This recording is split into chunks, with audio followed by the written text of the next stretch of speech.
cho được công an thì lúc tên rắc rô sức nào ra người ngơi là họ thường chặt chiếc tầm lớn công minh lắm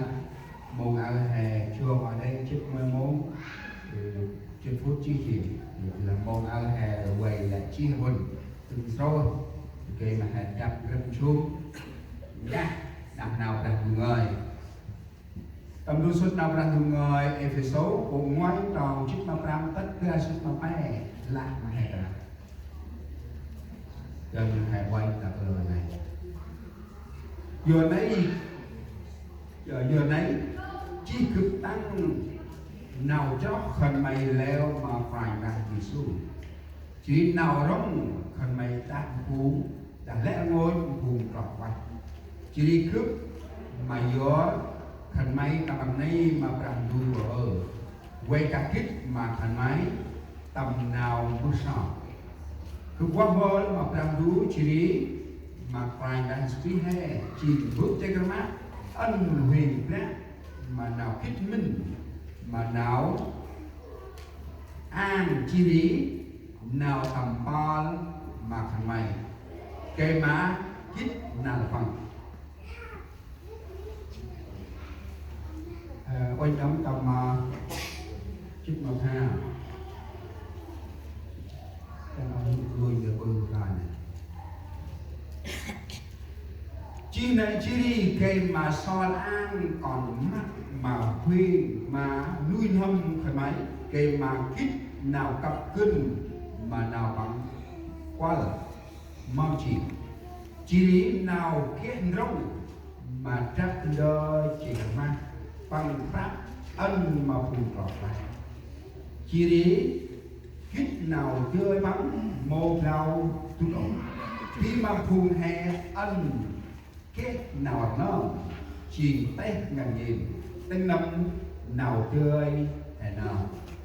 bằng họ tầm ba chí prakrit chỉ ân prakrit từ khí tai phùng hết chỉ ân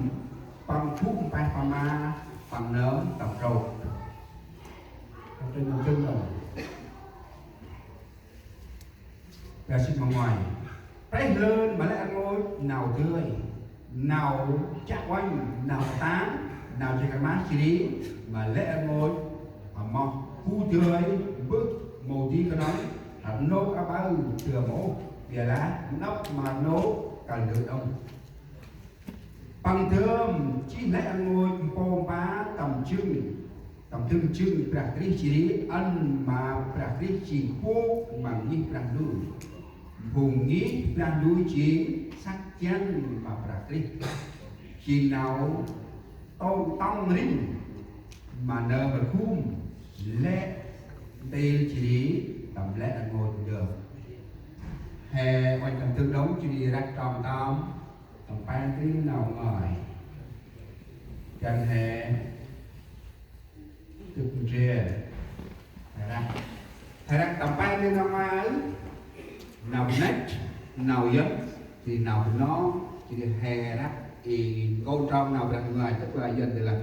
trong 3 lần chúng ta đọc thì lần thứ 3 chúng ta nên nói địa chỉ kinh thánh cái đấy giờ ngoài về which is his body, the fullness of him who filleth everything every way. nào dân đồng Thánh là với Đức tức là sự đầy đủ của nước của họ trong mọi nào thế nào đúng Hùng nghị đã nhìn sang sân đặc kích chỉ nào người đi nào vu lên lên khi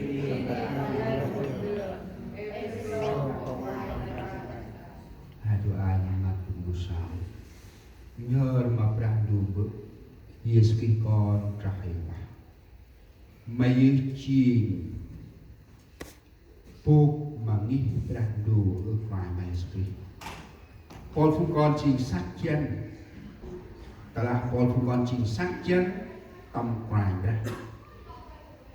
nàng ai ấp chúng tiên nào hiện bư mối màu chi màu này chân của anh đã sầm các đống màu ngấy để mà bư đi lên quay lên sầm ti con Pháp hụt tôi mắt nó mình nâm xoài bà hi nào mình ơi anh tróc ra hoa tinh nâm nào phải đã ít thì mà lẽ ngôi phun bò phun bọt cặp nhất thì cái tư văn chỉ nhột ra phải ra ơi còn hơn cô trò à vậy là nào mình ơi chừng nào người phải chia ngân hình kít hình là bạn đó là một cái ra hình hóa là nu sầm to sầm hi an chỉ sầm tì nhớ cô trò mà tầm ti crime ra sẽ lại năm mà còn hay is peace amen là quá ân tầm một ngàn phùng nghĩ ra chuyện sắc chân mà rằng đi chuyện nào tông hình mà nỡ mà cung mà lẽ tiếng chỉ đi tầm lẽ ngôi đời ta đã hè skip người lẽ ta đã ăn nổ phùng hay là phùng nghĩ ra chỉ ta phùng chót chuyện sắc chân mà rằng đi anh hãy kiếp năng mua hè chi tầm nghĩ ra tầm nào giờ là hội thánh là thân thể của Đức Christ tức là sự đầy đủ của đấng gồm có mọi sự trong mọi lòng chỉ đi hay sao nghĩ ra đua hay nhưng mà không nghĩ ra chỉ sắc chết trong ngoài ra chỉ được bố chỉ nợ tông linh ân mà Paul phùng cho vắng mô hồn khoa mô hồn hay là bằng một cái hộ ta lý hay sao thì buộc nào hẹn tí ôi à đông phun chó tông linh tâm trạc đi tâm nào giờ là dân cái là tín đồ đầy đủ trong đấng Christ phun chó tông linh tâm trạc đi mong đi được bạn hè tại ông lo lớn tông linh ngoài ra ân tầm nghĩ ra đua hè kia phùng cho kia phùng gừng ra tầm lẽ ngôi nào a tông linh gì tầm Paul phùng cho hai đóng ta là hạt quấy mặt này sắc nếu chúng ta nhìn về thể xác thì hội thánh chúng ta không có một người thiếu chân thiếu tay hoặc là thiếu mắt ta là hạt quấy mặt này sắc Paul phùng cho nghiêm ra hé một lẽ của đi là lướt trước lướt tay che mù lùm mặt lẽ ngồi xe rinh chừng rinh tay là ai mặc bài là cái nghiêm ra hù nè bà lướt chừng bà lướt tay bà che mắt vậy là nghiêm ra hè mình ngồi nông kia nào này nè quay mà phải sao ta là hạt quái tầm huyên là em mặc ngoài ra ít mình đức duyên nghi ra luôn ta là phùng chót hay một cái phùng chót tầm nghi ra luôn này để mà một cái phùng nhốt ca tầm nghi ra luôn này một cái nam tí quay nam tí tầm nghi ra luôn này Paul phùng chót này màu tầm riêng ok mình đức duyên nghi ra luôn chi play vậy mà tay các địa cung chặt đỡ bạc lên là làm phun cho hè là phần phun cho tông rính tông quay ra phần ghế tầm pa bôi ngoáy phun cho phun ột cán pa đâu kia ngoài là tì đi mà phần cà rính cà nung chỉ đi cà lẽ ngồi bằng ác mồ hôi kia nào hay là phần cả ba học thì nào ai là nào người nào tầm nặng xa mà tầm nhìn ra nào phụ nào hay là đức nghĩ kềm bòn đức bòn lao tầm cách đức mít đức chân lao tầm dương là hèn đức nghĩ một kềm bòn mong hèn là chất dòng hiện tại là hèn đức bòn một tầm dương một tầm cách mong thì chỉ on chỉ nhìn ra là cái đức từ bên mà mít chân màu tầm dương ô chỉ mong hè chỉ nào này chỉ mít chân quá ra câu nào là này lẽ giờ bự bằng kia im bon là gì là con được đào bằng cách là mít là chân là đào bằng dư nếu mà mít chân này chôn nào bằng nào chôn nào tầm dư chôn nào tầm nào là hãy ít đức mít chân ta mình muốn làm bạn bè với nhau mà không tôn trọng nhau chắc có lẽ người bạn đó không có tồn tại trong đời sống của mình cho nên muốn có bạn cần phải tôn trọng họ lý là ông nó tầm nào đi xin hết ít mà nghĩ ra đua hết tâm lý là ông nó hết lẽ ngồi tầm coi phù chó tu ai quanh đâu phùng cứ can cho quen vô sòng ở quanh ra tình có phù chó anh bằng nhôn nào chó thành bằng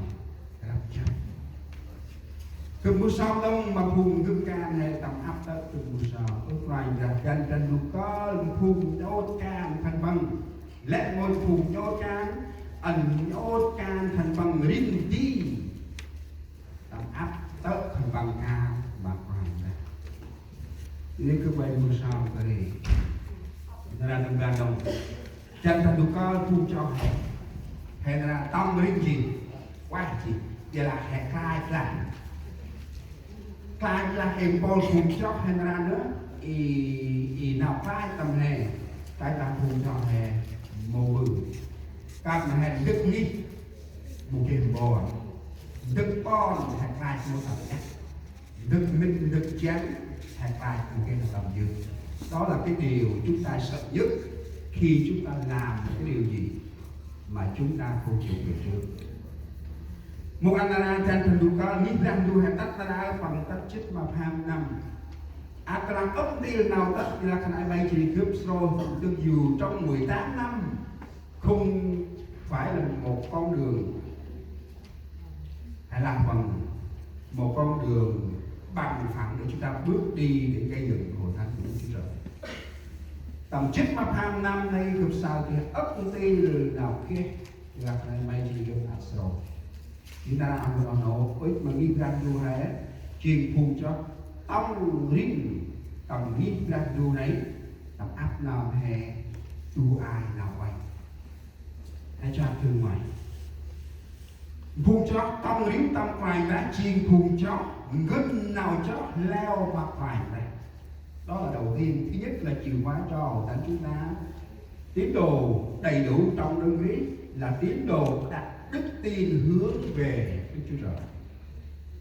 Ta làm Paul phùng chóc hay tầm nghĩ rằng đủ màu kia nào chóc hay là phần màu kia nào chóc gân leo mặt ngoài hay một cái chi của chỉ tao chết mà rằng giờ này cướp kia tăng nào chóc phần mấy leo mặt ngoài là Giêsu chi lý nào rống phần mấy đặt phùng leo ngôi phùng co quay dưới hay sao nào dân vậy nên sau khi tôi nghe đức tin anh em hướng về Đức Chúa Trời và tình yêu thương đối với các thánh đồ thứ nhất ở đây chúng ta hỏi dân là thứ nhất mỗi tín đồ trong hội thánh Epheso họ có đức tin hướng về Đức Chúa Trời thì sau đó họ mới có tấm lòng yêu thương để xây dựng hội thánh của Đức Chúa Trời là nãy chỉ là vụ lao lên phùng chót tầm nhíp ra đua Epheso nãy thành bằng kia nào chót gần leo mà ngoài này ta là thành bằng một kia nào cho gần nào cho thành bằng tầm ngoài ra nấy vậy thành bằng một cái ốc mong đường mà cứ chỉ đạo đấy nhíp ra đua tờ ngoài tầm đua xuất can hormone của bé rồi ta sẽ quan chức mà ra tắt quan chức đó của tụi bạn đấy thành bằng kia là tầm nát tầm nào là thành bằng một cái nào cho thì thành bằng một theo với một giờ chỉ là kia nào cho thì mong là tâm thành bằng tầm nào đó kia nào cho thì mong thì tâm thành bằng tầm nào đi chi cũng ngao cào sai kia nào cho thành bằng là ra kia nhưng mà thành bằng kích tài dương mặt rồi nãy chi rồi ngoài con phùng cho tông lính tông ngoài nãy chi phùng cho ngân nào cho thành bằng leo mặt ngoài này hướng về Đức Chúa Trời, đó là hội thánh Ephesos. Này chị nhím ra đu Ephesos na đi ra đu hai lần bàn đâu